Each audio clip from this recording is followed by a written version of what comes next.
There are some stories that just don't inspire you, they recalibrate you. And today I'm sitting down with Antoinette Lee, a woman whose life is a testament to what happens when courage meets calling.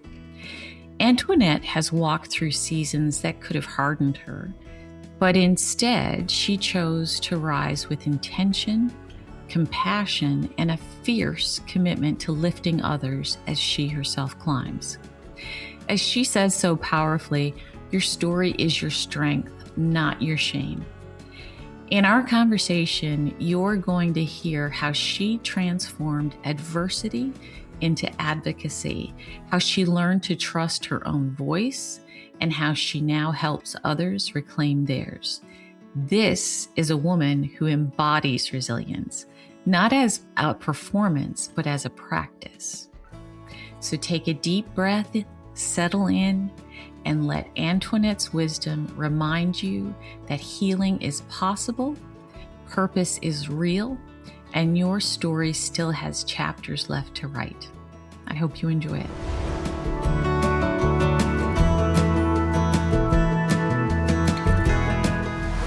Hello, everyone, and welcome to another episode of Broken Beautiful Me, Stories of Hope, Gratitude, and Resilience. I'm your host, Kelly Buckley, and today I am so fortunate to have as our guest, Antoinette Lee.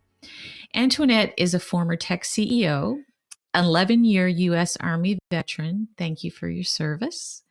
She was an air assault qualified expert field medic trained in anatomy, physiology, pharmacology, and infection control and disease prevention. Today, Antoinette is an outdoor industry influencer, model, consultant, freelance writer at several magazines, founder of the American Adventure Sport Club nonprofit, and motivational health and wellness speaker, delivering the new normal big life talk, blog, and podcast.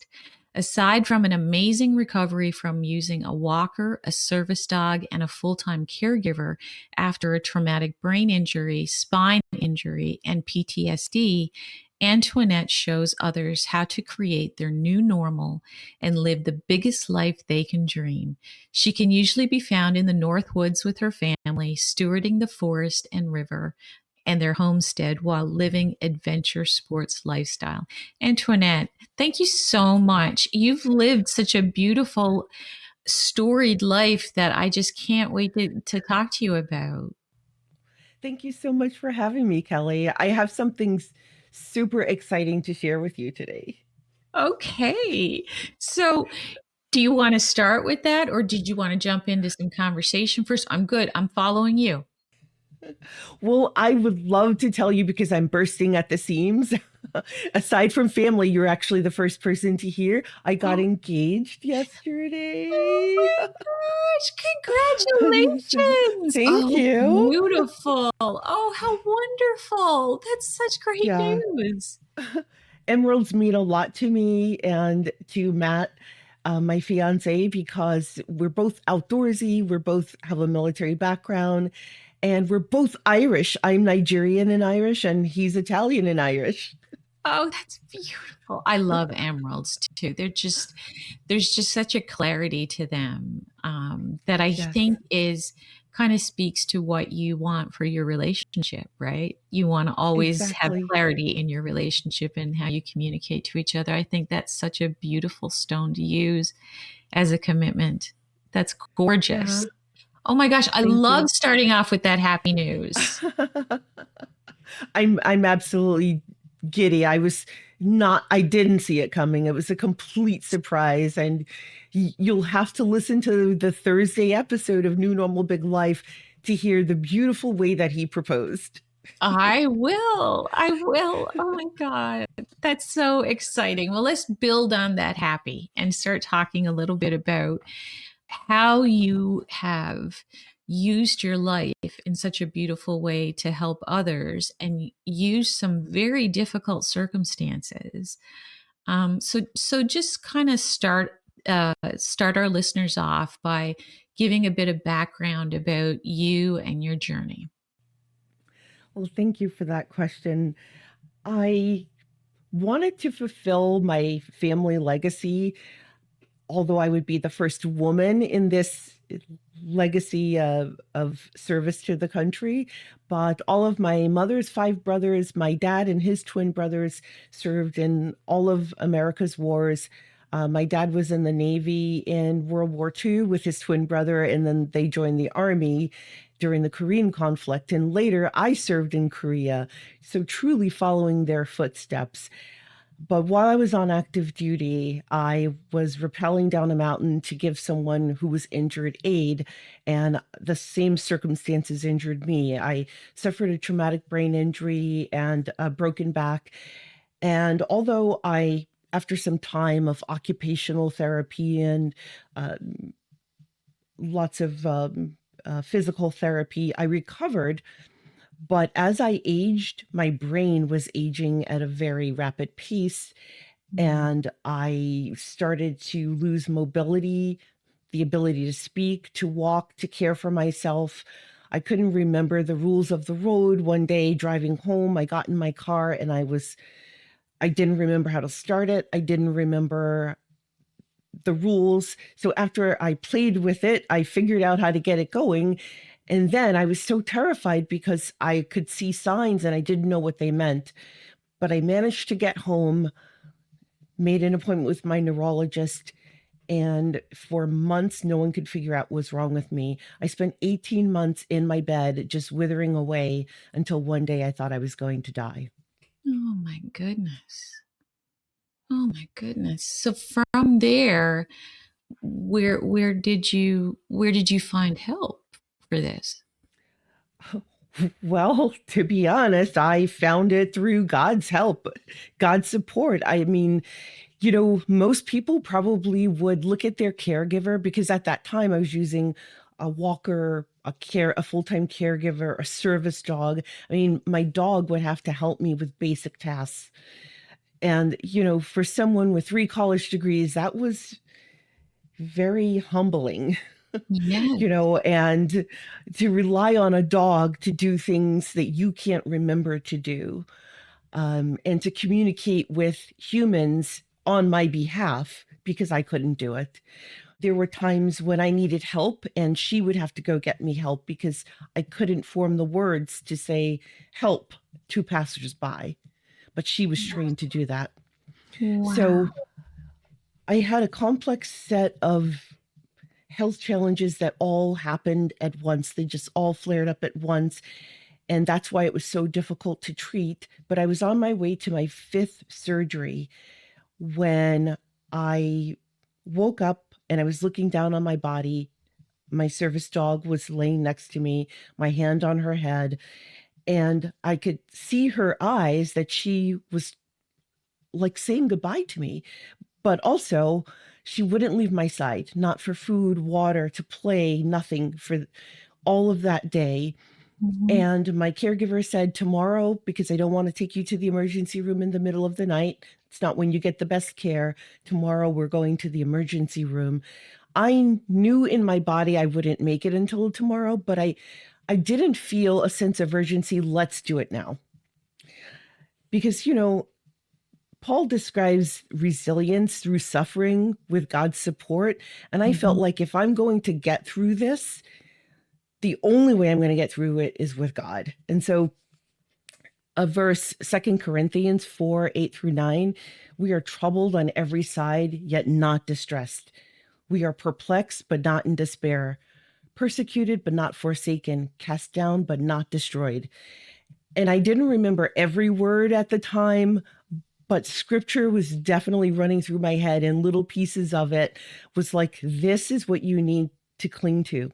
So what I did was just thank God for the life I'd had, and said, but God, if you give me one more day, I'm going to figure out why I'm so sick. And then I'm going to turn around and help others, because I know there's so many other people suffering just like me and not getting any answers.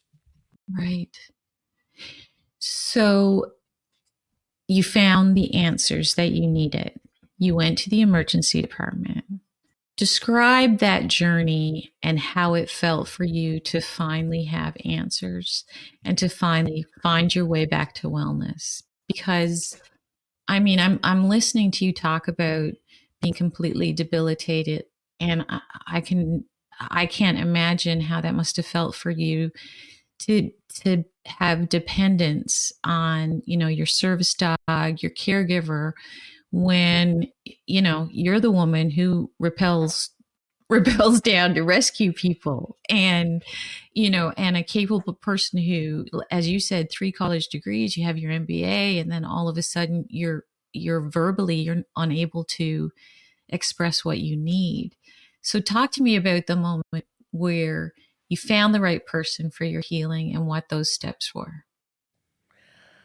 Oh, you're not going to believe the answer to this question, but anyone out there who's listening, who's suffering with big health challenges, and you're just not getting answers, and if you're like me, you're on 20 medications and still not feeling any better, you are the answer. I never would have thought that would be the answer. I was always looking for the next specialist, the next surgery, the next whatever medication they were going to recommend, because I trusted the system. I was trained in the medical system, right? But Yes. it was within me to heal myself. I just needed to trust my own intuition. And, it's easy when you have faith. When you don't have a belief system, then all that you can rely on are external forces. Mhm. But because I'm a believer, I think of Hebrews 11:1. Now faith is the substance of things hoped for, the evidence of things not seen. So that gave me the steadfast belief in the unseen, and that's so foundational for us believers. And so that was really kind of how I reconnected to how my parents raised me.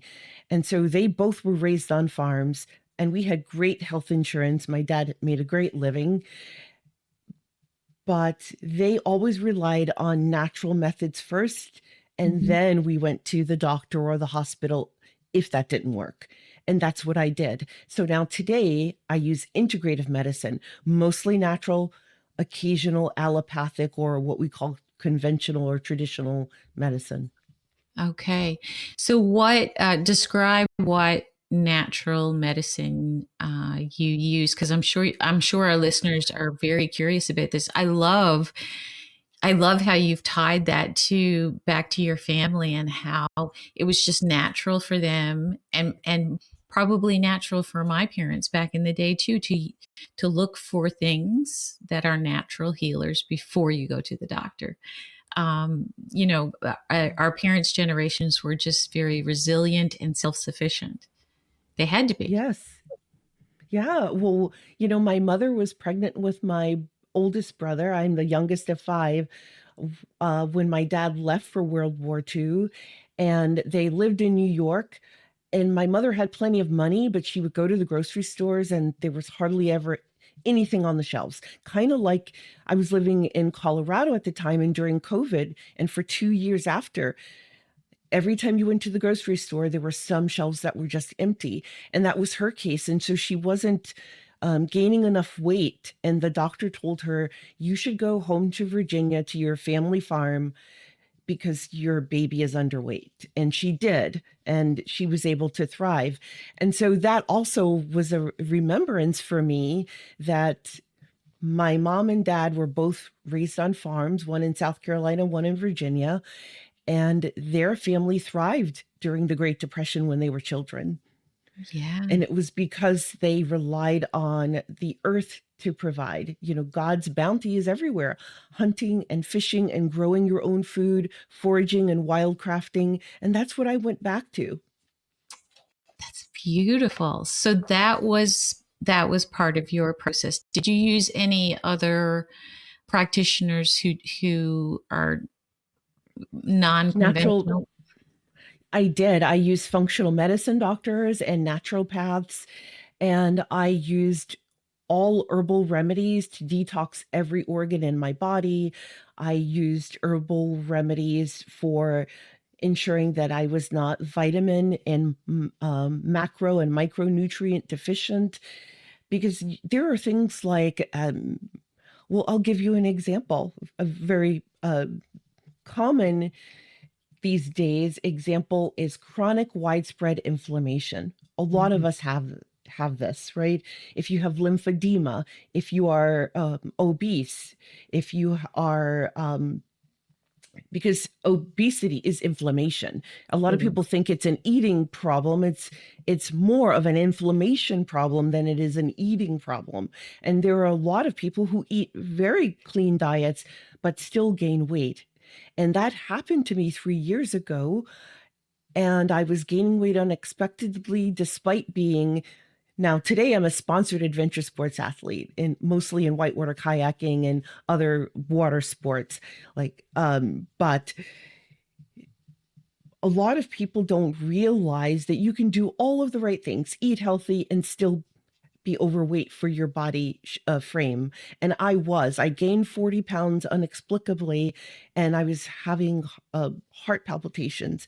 I went to a cardiologist, and he asked me if I thought I was in the right gender, and told me that body sizes are beautiful in every size and shape, and I should just embrace the body positivity movement. I came to him because I had a heart problem.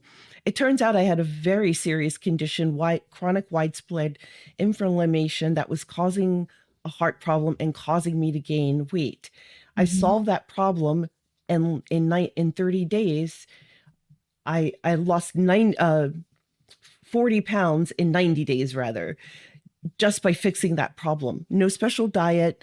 I didn't need an injection. I didn't need a pill, but I took care of the inflammation and lost the weight and regained my mobility. I had to start using a cane again because of it. So how, because I know a lot of our listeners go through a lot of these physical struggles themselves with inflammation. I mean, it's everywhere. And if you have an autoimmune disorder, and it becomes such a complicated piece of your life, because once you are in a full-blown inflammation storm in your body, it's hard to get it to settle down. So what were give me 3 things that you did that you think our listeners could benefit from? Oh, I love this question because it's so simple. Some of it you will already have in your kitchen. So the first thing is adding an electrolyte drink that you make at home that's going to reduce your inflammation, detoxify your liver, and detoxify your kidneys. I was on 6 medications that caused my kidneys to fail. Well, I was leading towards kidney failure and was hospitalized twice for it. And they told me that I'm probably going to have kidney disease, if not kidney cancer. I mean, they were projecting some really awful things. Today, I have 2 fully functioning kidneys, and I use this drink to heal my kidneys. So it's squeeze half a lemon into 8 ounces of water, 4 turns of your salt grinder with Himalayan or Celtic sea salt, any kind of sea salt, and 8 ounces of water. That's it. Preferably at room temperature. Yeah. And I did that twice a day. And here, if you really want to level up and prevent Alzheimer's, and I just learned this from a board-certified neurologist that I interviewed on my podcast, add 5 grams of creatine into your water morning and evening, and that is going to help you with brain health, your current cognitive ability, and future longevity of your brain. So I'm a brain injury survivor, and I normally can only do 1 or 2 meetings per day and my brain is done. Now I can do 3 or 4 meetings per day. And then to really level it up, one more kick, add methylene blue. We've seen Secretary Kennedy adding it to his water, and he's got a body of a 35-year-old when he's 60 something, right? Mhm. Methylene blue has changed my life. I used to talk like this, and then I started taking methylene blue, and I'm talking like this. But you're not jittery. It's not like caffeine. It's it. Methylene blue and creatine monohydrate both cross the blood-brain barrier. Now, normally you don't want something to cross the blood-brain barrier. So if your doctor is recommending a medication that crosses the blood-brain barrier, I would be very wary of that and get a second opinion. Mhm. But something beneficial that crosses the blood-brain barrier, which is the blood-brain barrier is just a thin layer that protects our brain. Yep. But when something beneficial crosses it, it can heal the brain. And that's what the creatine monohydrate and the methylene blue is doing for me. I haven't had a brain scan since being on it, but I can tell you how normally by 3 o'clock, I can't make sentences. Now by 3 o'clock, I'm catching my second wind. Wow. So the lemon water detox morning and evening, like after dinner. And then the next one is adding turmeric and magnesium to your diet, or the next two.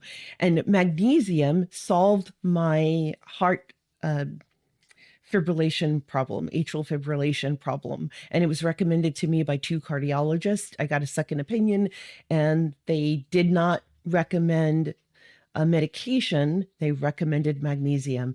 And for all those ladies, if you're suffering with menopausal symptoms, or if you just can't sleep because life is stressful, men who have come back from combat, my guy was in Iraq and on 2 tours. He's now sleeping like a baby on magnesium. Wow. I use magnesium and turmeric myself, and I noticed a huge difference in my menopause symptoms. Yes, I am in menopause. I'm admitting it. I actually started a podcast one day with one of those neck fans on, and I forgot that I had it on because I was having a hot flash before the whole episode started.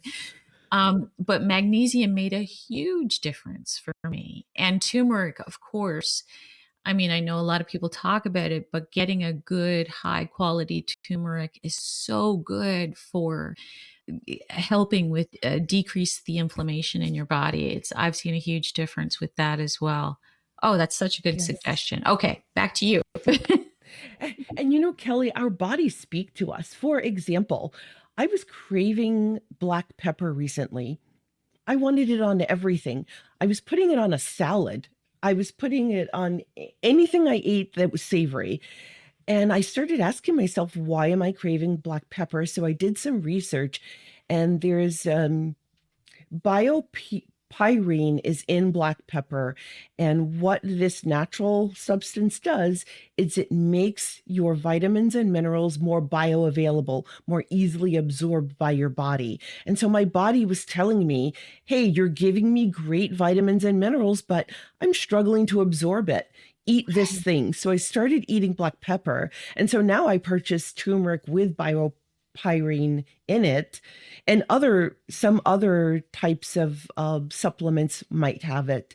And upping my level of black pepper in my food, I'm no longer craving it, and I feel like I'm really using those vitamins, minerals, and nutrients, and even the things that I forage that I eat Mhm. are helping me.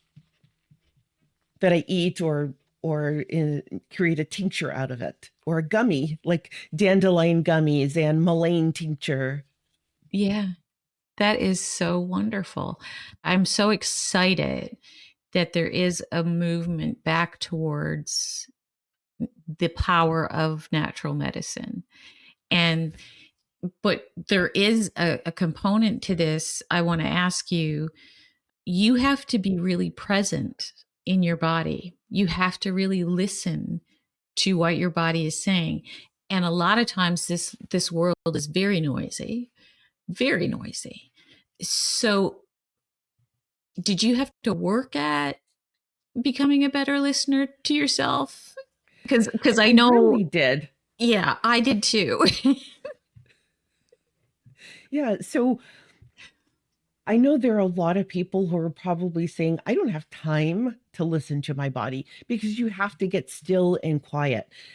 but stillness can come in movement. And here's why I don't use a dishwasher.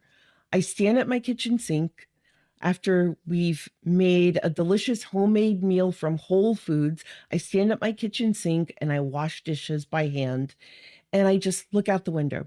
I live in a cabin in the woods, so I'm looking into a forest, but I will just notice what I'm feeling head to toe. And instead of trying to force my brain to stop thinking, my brain just slows down. My nervous system regulates itself. It's something about the motion of moving my hands in the warm water that it just relaxes me, calms down my nervous system. And then I can receive messages from my body. I can receive downloads from God. God, what's my next step? This is my mission, to help people find their way to better health using natural and integrative medicine, because I believe in allopathic medicine. I firmly believe that God allows us to learn the things we need to help ourselves and help others. And I'm not against it at all, but I don't think it's right for most people to rely on just give me a magic pill or injection to mask my symptoms, because you're never treating the root cause of why you have those symptoms. And then you need another pill for the side effects of the first pill. And then you end up like me on 20 medications that are ruining your kidneys. I think that physicians try their absolute best because the entire healthcare system is stretched, right? So, but what I like about what you're saying is, there is a place for all of that, of course. But I love that you're talking about how we can take personal responsibility for our health. And because everything that you've said so far are all things anybody can do. Anybody can do them. Yes. And the supplements that you're talking about, they are readily available. I would, for our listeners, always research to make sure that you are getting the best quality supplements, because if you're going to invest, make sure you're doing that correctly. But everything that you're saying is completely doable. And I think that's what's so powerful about your message. So looking back on this tremendously difficult chapter of your life, and this is more of an emotional question, I guess. What do you see now that you didn't see then? I think the thing that I didn't get all that time, all those, maybe a decade and a half that I suffered with various medical problems, what I didn't see or notice was my own intuition had the answers, and I didn't trust it. I trusted the people who were the MDs. But here's the thing, that doctor spends about 5 minutes reading over your notes and x-rays and medication list before you walk in their office. And then they spend 15 minutes with you, maybe 5 minutes, 10 minutes of listening to your symptoms, maybe doing a few checks, listening to your heart, listen to you breathe, and then 5 minutes of explaining what pill they're going to recommend, possibly what physical therapy or occupational therapy, or what surgery. Because that's the way they were trained in school, and that's what your insurance carrier will pay for. So if you've noticed, they don't ever look for the root cause. And I didn't look for the root cause. So when I started trusting myself, immediately I got this question of why. Why are you sick? Why are you so tired? Why are you gaining weight despite being a very active person? I'm active all day, every day, except for, from the time that I sit at my desk in the morning, because I'm a writer for a living, and 3 p.m. when I walk away from my desk. The rest of the day, I live in a homestead. I have homestead chores, and then I have recreation that I do. There's no reason I should be gaining weight. And I had to keep asking myself why. I wish I had known to ask myself that question 20 years ago. And it's interesting with, with women, and as we get older, we kind of understand that we have muted that intuition. We, for whatever reason, maybe we muted it so it wouldn't be so loud at work or so loud at home. There's a whole bunch of reasons why we mute ourselves. But I think then we get to a point where something happens, like with what happened with you. I can relate. Something happens and it brings you to this crossroads, and you have to make a decision. Am I just going to listen to everybody else, or am I going to start listening to me? And I think that's a turning point that I love to talk about with women, because that's when they come alive, and that's when they realize. That's why I asked you that question, because it opens your eyes to the possibility and the beauty that is life. What was your turning point, Kelly, if you don't mind sharing? I always like to say I had a few, but I would think the biggest turning point for me, my son passed away in 2009, Oh my and goodness. it was very unexpected. I always say that it turned out to be the most awake year of my life. And I say Stephen passed on July 4th. And so I described it in my book as God shot a flare into the night sky like the fireworks for the 4th. And everything that mattered in life was illuminated to me. Wow. And I started writing because I wanted to make sure I got it all down before that light faded away and I couldn't see it anymore. And thank goodness I did, because that was my turning point. And that was the event, but the turning point was I felt this gentle whisper in my ear. I always say God whispered in my ear, start writing what you're grateful for. That's when, Gratitude. yep, that's when everything shifted for me, because I realized that gratitude is not only for the blue skies and the picnics and the birthday parties.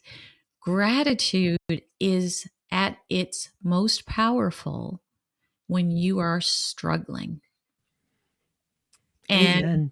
yeah, so that whisper, that was my turning point. I am so glad that I asked you that question, Me too. because gratitude was my turning point.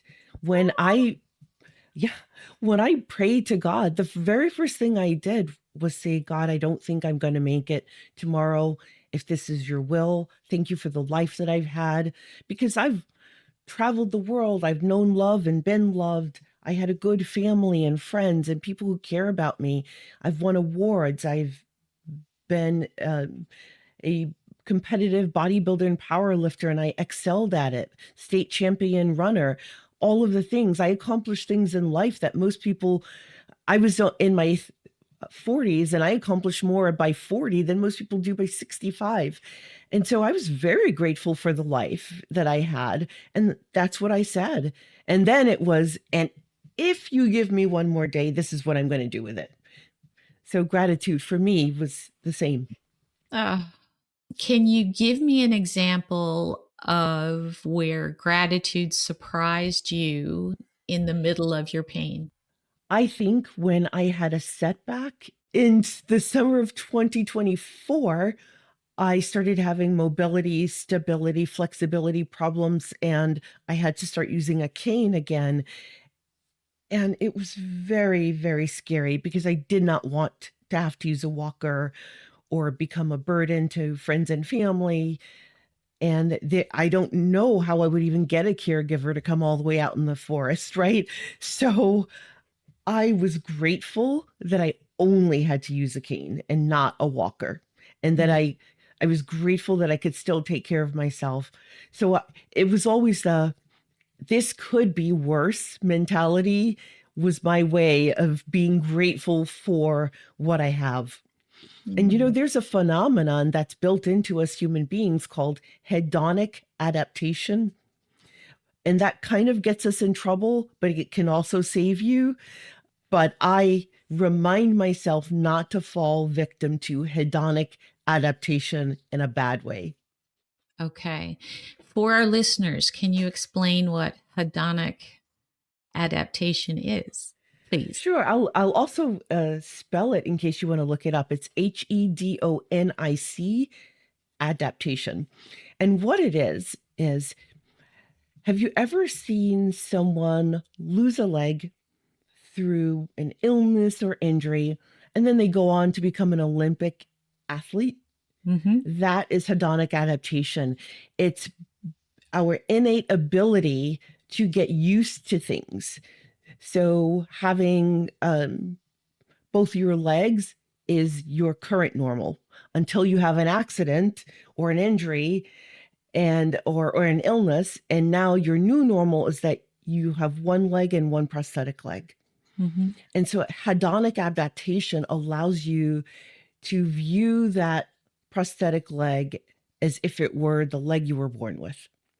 And so the bad thing about hedonic adaptation is that it also causes you to buy your dream home, and then a month or 2 months later, in the same community, you see another home for sale, and it has a pool or jacuzzi or something you wish you had. And now you don't love your house anymore, and you can't wait until you can say, let's buy a new home. That's when hedonic Mm-hmm. adaptation goes astray.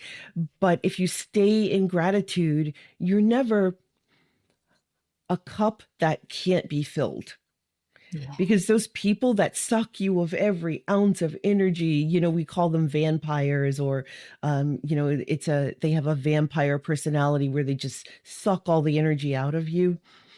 Those people they feel empty because they can't express gratitude for the things they do have. So I may not, if someone is having a difficult financial time, you may not have extra money to enjoy the things you want to enjoy. But if you have a roof over your head, you're not homeless, you have some food, you have some people that care about you, be grateful for that, because when you're in gratitude for what you have, it's like a switch that clicks on, and now the rest of opportunities are within your sight. When you are so focused on what you don't have, that's all you can think about. You can't think of what opportunity might be in my path that I could take advantage of that could give me more money, more hours at work, or something along those lines. I think that when you are kind of caught up in your own story, or you are one of those people then who then goes and talks to a friend group, and as you said, those emotional vampires, and just they feel the suck, and people feel that lower vibration of energy from you, then there's also opportunities that you are missing because people feel it and they don't want to be around it. Maybe they can't consciously say that to you, or they don't feel brave enough to say, you are my friend and I care about you a lot, but here's what's coming back to me. And I really want to help you with how we can switch this up. But there's a lot of people that, you have to set emotional boundaries for your own personal health. And so I think it's good that we have conversations like that, so that, sometimes you have to look in the mirror and say, what end am I on in this conversation? Do I need to reevaluate some things about me? Because maybe I'm giving the vibe. Maybe I'm not the one receiving it. And I just think that you are right. When we root ourselves in gratitude, it just changes. It changes our perspective on life, and it changes how we approach relationships because Mhm. we're grateful for whatever comes. Right. And what you were saying about the cane and how you said, well, I have to use the cane, but I'm not using the walker. I don't have to think about a caregiver. I remember one of the things that I wrote in my early days of grief was I was grateful that my broken heart continued to beat. That was the Yes. only thing that day that I could come up with. That was the only thing because I was hanging on by a thread, but I would not let the day end without finding gratitude. And so that was me hanging on by my fingernails, but still committed to being grateful as I heard in that whisper. And then the next day was a new day for me to try again. And I think that that's what we hope for all of our listeners, right? Just keep trying. I really wish, pray, and focus my meditation time on the happiness that I seek for myself is the happiness I seek for every human being, whether they look like me or not, or agree with me or not, or believe what I believe or not. It doesn't matter. Because here's the thing, hurting people hurt other people. And if I'm only concerned with my own happiness and everyone around me is unhappy, how happy can I really be? Yeah. Right?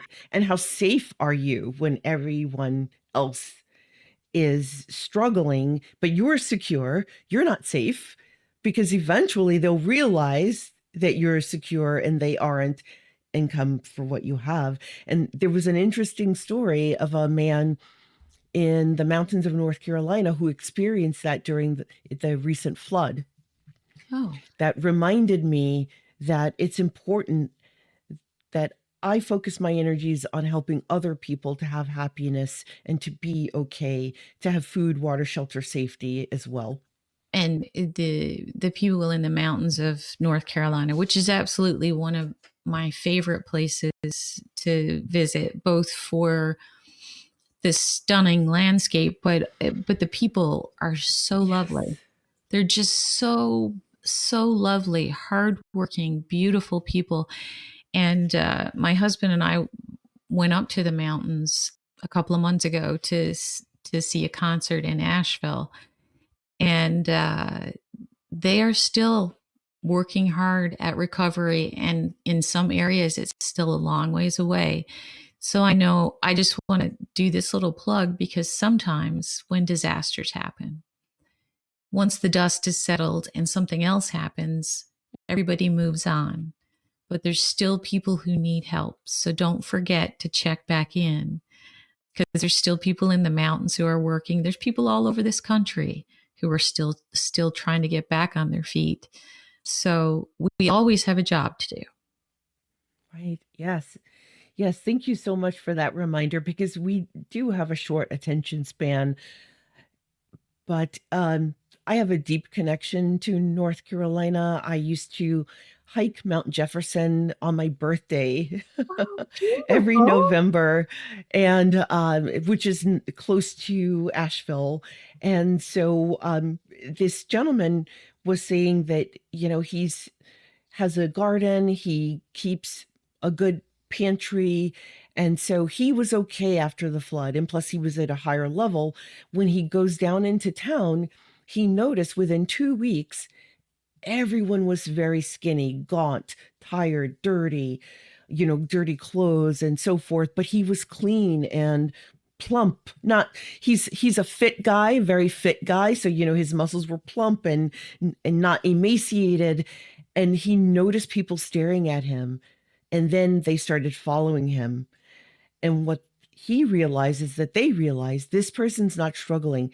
They have food. My family's starving. And you could be a good person, but you have starving children that are looking at you with do something in their eyes and become very desperate.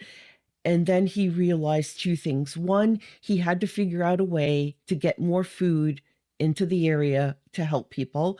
And two, he reduced the amount of food that he was eating and stopped washing his outer clothes, like his jacket and keeping his shoes clean, so that he blended in more.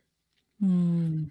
But I love that his first thought was, let's figure out a way to get more food into the community Mm. so that we could give away more food.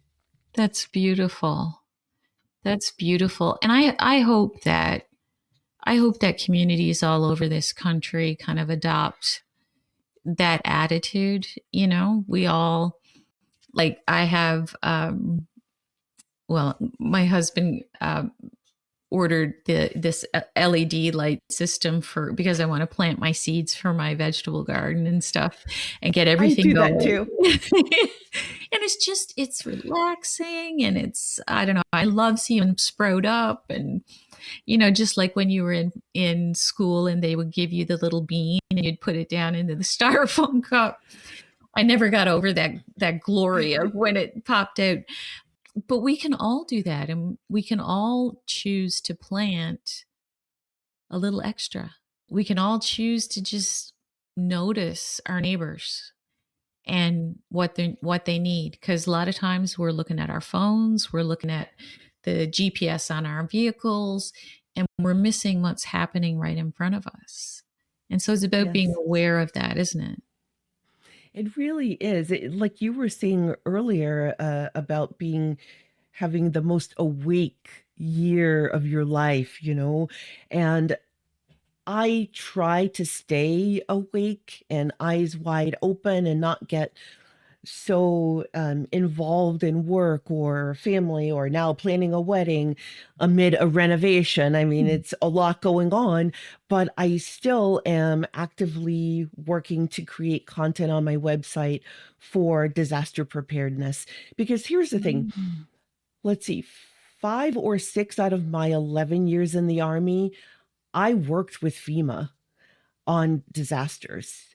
Oh, wow. And what I observed is that when FEMA arrives, they initially don't have enough food, water, shelter, all the resources to help a large number of people all at once, because so many people will need help simultaneously and they don't show up with enough. Maybe it's the logistics. I don't know what the reason is, but seeing that over and over, helping them with disaster recovery, made me realize that we really have to start preparing for ourselves as individuals and then reaching out to your neighbors and your larger community and preparing as a community, because it is logistically difficult to help a lot of people very quickly. And Mhm. so often, as a military leader, I like to say I was part of the staff sergeant mafia, because we were the people that could just get things done, but you didn't want to know how we did it. So, I learned to bring extra food and water because residents would come to us and say, "Can you help me? My children are thirsty or they're hungry, and I can't give away what I prepared for my soldiers, but I would bring a little extra, and then we'd have something to give away." Mm. That's beautiful. I love that you're working on a kind of how to be prepared. I think the more knowledge that we all have, the better, because these types of disasters are not going to go away. And so I think we have a personal responsibility to be ready for it and to be ready to help, as you said. Yeah. And you Well, have such a unique vantage point, from your background. That's amazing. I did an episode, I think it's called The 18 Disasters You Should Prepare For, and simple things that you can do to get ready. A lot of them are common sense, but you don't really think about them, but also how to do it on a budget, because not everyone will have the money to go out and spend, a few $1,000s to get prepared for various kinds of emergencies, but you can do it little by little. And even if you don't ever need it for an emergency, when there's a snowstorm and you can't get out, or civil unrest, or someone is sick or injured for a long period of time, you have what you need at home to sustain yourself. And so if you listen to that episode about surviving disasters, you can also download a step-by-step plan to help yourself as a checklist. And you'll hear about a disastrous situation that if I were not prepared, maybe would not have survived it. Wow. So you're going to have to give our listeners at the end of our interview all the information of how they can find you and find that episode, because I know that they're going to want to listen to that for sure. What role has community played for you in healing? Oh.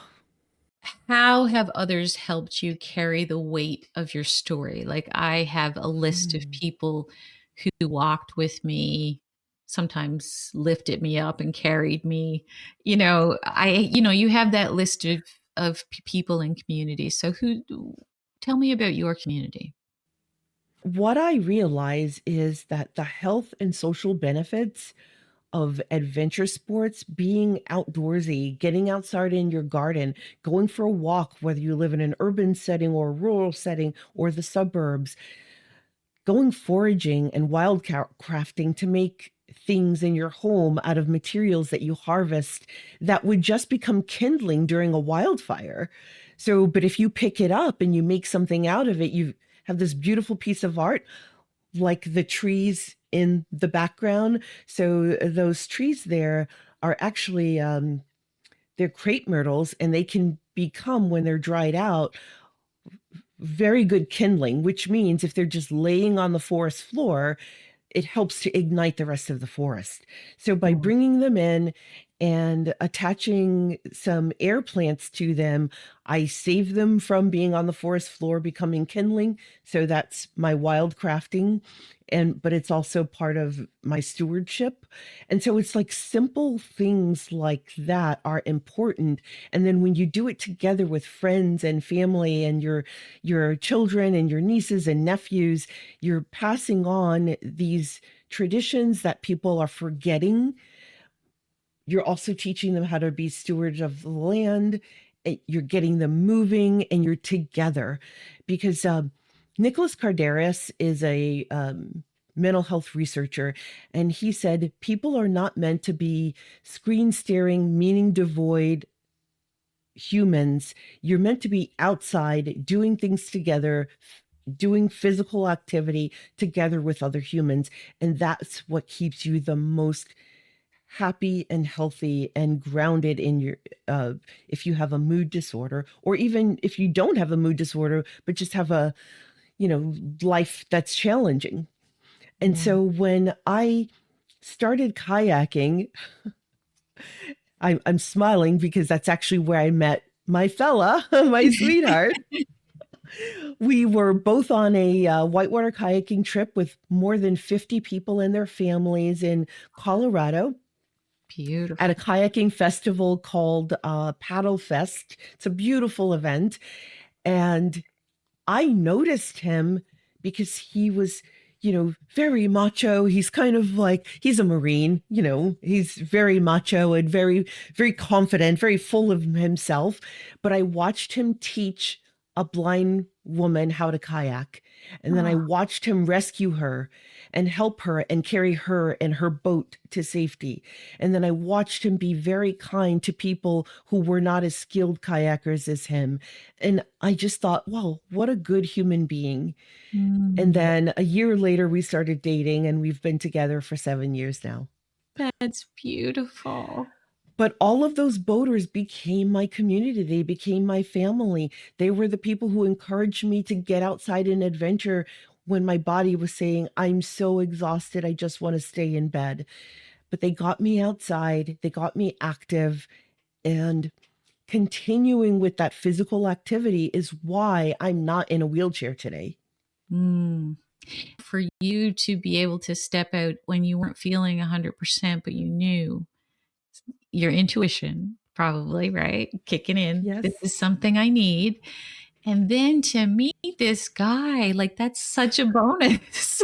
Isn't it's really quite incredible. But The strange thing is this, and I've been doing a lot of research on the epidemic of loneliness in not just America, across the globe. Mhm. And I've already published the epidemic of loneliness, and I'm working on the estrangement of families where people are deciding not to speak to their families anymore.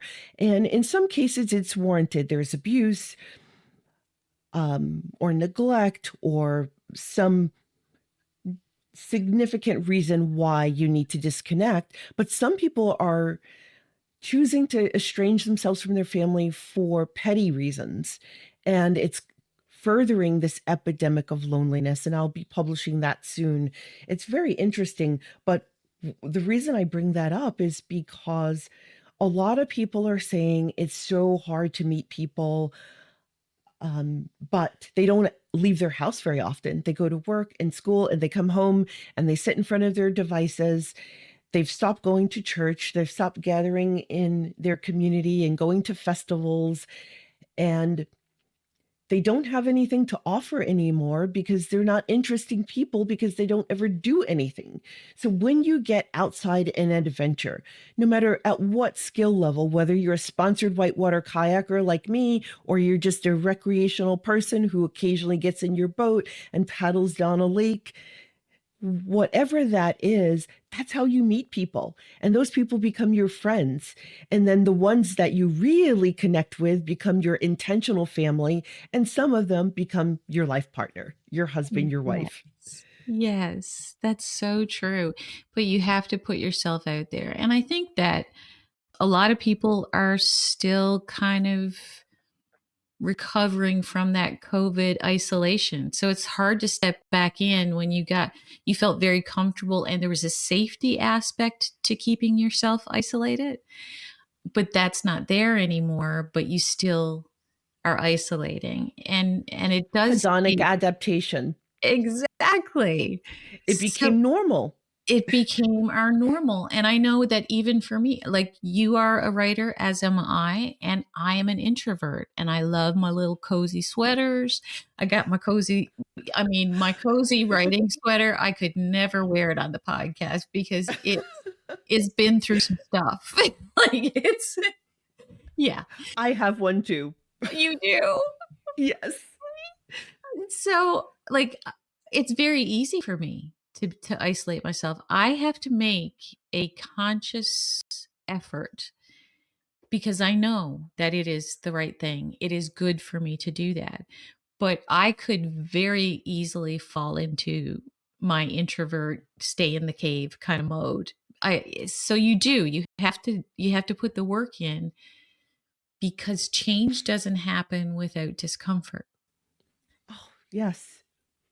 It doesn't. And so if you're sitting in your chair and you're like, I'm lonely, I don't have friends, I don't whatever, well, okay. So it's going to cause you're going to have to stretch yourself a little bit. And I remember feeling a bit anxious when I did that for the first time when everybody started to get back out there again. I know it's not easy. It's not an easy thing for people, but so important, as you said, because you found, friends, family that, the closer people, and then you found the love of your life all in Right. that one group. Yeah.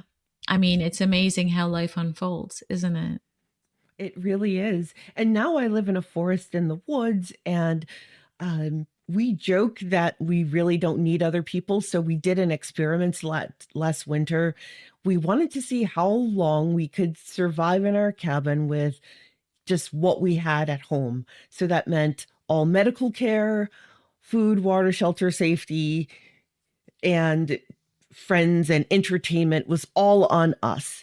Well, 30 days passed and we had to force ourselves to leave because we enjoyed each other's company. We enjoyed our property. And, we're not wealthy people, but we worked very hard and saved and lived on a budget. And I went an entire year without buying anything that wasn't an absolute necessity. I took a year off social media so I didn't have the fear of missing out. And we're both in a very good financial position, even though don't make a lot of money. But I want to impart on listeners that you don't have to be wealthy to be happy. You don't even have to be upper middle class, upper middle income to be happy. You can be happy actually on very little. I've been in countries where people have almost nothing, and they are so much more happy than we are. Mm-hmm. And they don't realize that they're lacking, because No. for them, food, water, shelter, safety, clothing, and their family and friends is all they need. That's so true. There's actually a documentary called Happy. And I think it's like, it was probably put out, it might have even been 2010 or so. Like it's been out for years. And I return to it when I really need to kind of get myself back on the road here. And it explores all of these global cultures and how their needs are nowhere near what we, as in North America, what we feel our needs are. It's exactly as you said. Family, you got food, you got a roof over your head, you're good to go, you're safe, you're around the people who love you.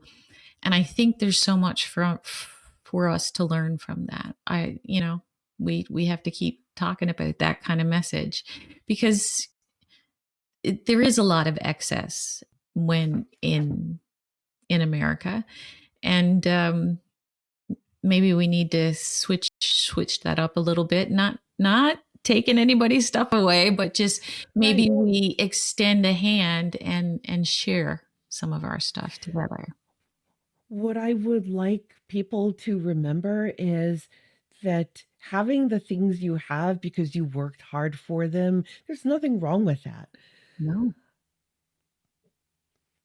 But when it becomes your everything, the next toy, the next vacation, the next $200 outfit, the next $200 pair of shoes, the next $1,200 handbag, the next thing, it prevents you, it robs you of your happiness. And here's the Mm. thing, Dr. Sonja Lyubomirsky and other happiness researchers said that 50% of what makes you who you are is genetic. Of course, you can turn those genes off and on by lifestyle choices. 10% is environmental, but that other 40%, you control that. And when Yeah. it comes to your health, modern healthcare says 90 to 98% of how well you feel, how good you look, healthy, I mean, you look, Mhm. and your longevity is within your control. 90 to 98%. So it's those lifestyle choices that is impactful. And so to help your listeners with those lifestyle choices, I have a free gift that I want to offer you. Oh. It's 44 episodes of the key takeaways from all of my expert guests and what they are recommending for your good health and longevity with step-by-step plans. And I'll provide a link that they can download it, and they're just going to love it. These are Oh, just things that I implement in my own life that I've helped family members with, from some of the top experts in the country. that is so incredibly generous of you. And we'll make sure that that link is in the show notes so that our listeners can avail of it. And I'll certainly be having a look as well. If you could sit with your younger self in her most fragile moment, what would you whisper in her ear? Well, I'd like to position that for those listening. If you were my younger self, this is what I would tell you. Everything you need to have the life you want already exists inside you. You just need a step-by-step plan to get there. I decided from my sick bed the morning after God gave me one more day what my new normal was going to be. The exact life that I wrote about that day, that next day, is the life I'm living now, with a man with the kind of characteristics that I said I wanted to have in my life. He has the kind of life that I have.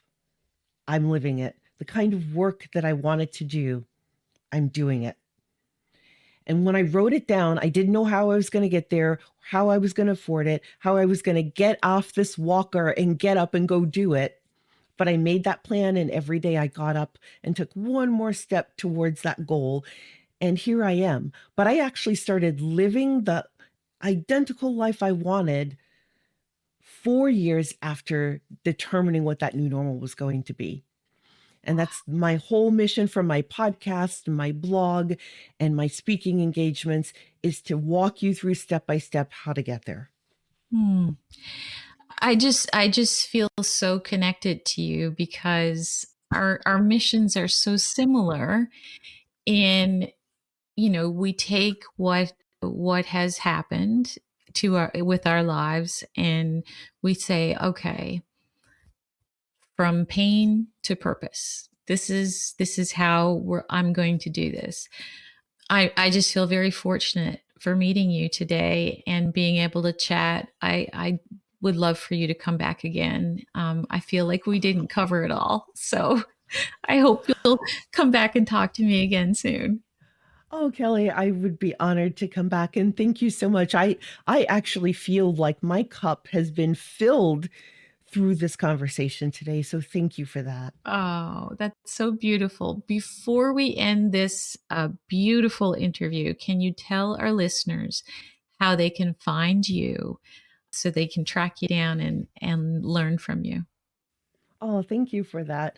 You can reach my podcast, New Normal Big Life, on Apple Podcasts, Spotify, 10 other platforms. Wherever you get podcasts, you'll find me. Then there's New Normal Big Life blog, nnbl.blog. And on social media, I'm at either New Normal Big Life podcast or nnbl blog on all of the channels. And I hope you will join our community of listeners and have access to all of the experts' advice, because they are giving you like gold. Oh, I am sure they will check that out. Thank you so much, Antoinette. It's been a true pleasure.